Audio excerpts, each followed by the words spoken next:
સાહેબ, પારકા દગો કરે તો 5 દિવસ દુઃખ થાય, પણ જ્યારે પોતાનો દગો કરે ને તો જીવનભર દુઃખ થાય છે.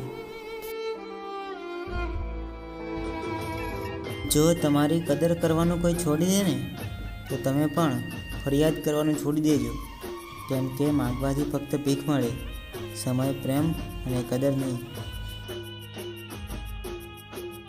સાહેબ, હું એ માણસ છું જે બીજાની મદદ કરવામાં સૌથી પહેલો ઊભો હોઈશ, પણ જાતે પોતાને મદદની જરૂર હશે ને તો તમને કહેતા પણ અચકાઈશ.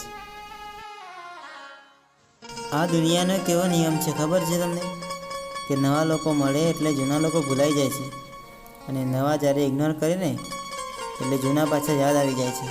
બસ આ દુનિયામાં લોકો આ જ રમત બધા સાથે રમે છે.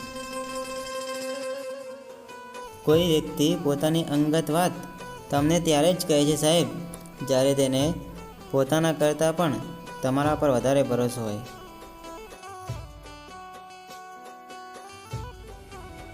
સાહેબ, ભગવદ્ ગીતામાં લખ્યું છે, જો ભગવાન તમને લાંબા સમય સુધી રાહ જોવડાવે ને તો તૈયાર રહો, એ તમને જીવનમાં તમે માગ્યું નહીં હોય એના કરતાં પણ ડબલ આપશે.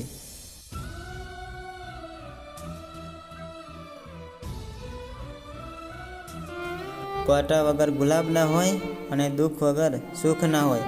સારા માણસની ભગવાન પરીક્ષા જરૂર કરે છે, પણ સાથ ક્યારેય નથી છોડતા.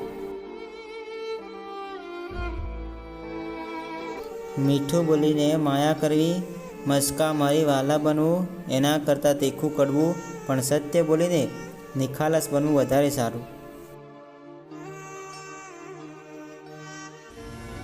સાહેબ, સહન આપણે કરવાનું છે, તો આપણું દુઃખ બીજાને કહેવાથી શું ફાયદો? અને બીજાને કહેવા જઈએ તો લોકો આપણી મજાક બનાવીને મૂકી દેશે. નીતિ ચોખ્ખી રાખજો વાલા, ભલે રૂપિયાવાળા ના થવાય, પણ પરિવાર તો શાંતિથી જીવશે. પણ જ્યારે અનીતિ કરશો ને તો તમારા પાપનું ફળ પણ તમારા સંતાનો જરૂર ભોગવશે. આ દુનિયામાં કોઈ આપણું છે તે આપણા મગજનો વહેમ છે, બાકી કોઈ કોઈનું નથી. એ ખાલી કહેવત નહીં પણ હકીકત છે. જરૂરતથી વધારે વાતચીત, જરૂરતથી વધારે લગાવ, જરૂરતથી વધારે ઉમ્મીદ, જરૂરતથી વધારે ભરોસો હંમેશા માણસને છેલ્લે જરૂરતથી વધારે દુઃખ આપે છે.